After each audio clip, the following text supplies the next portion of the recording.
po yung aming kunting tanim. Nag-umpisa na pong mag-harvest. Pagkatapos po mag-harvest, tinaniman na lang ulit. Aakyat po tayo sa aming bahay. Galing po ako ng bayan.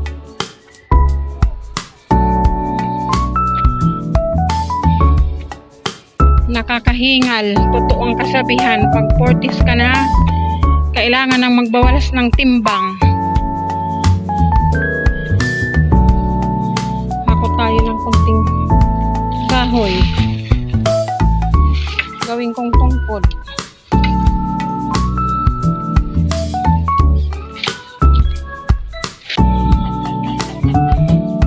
Makalat, hindi nakapagwalis.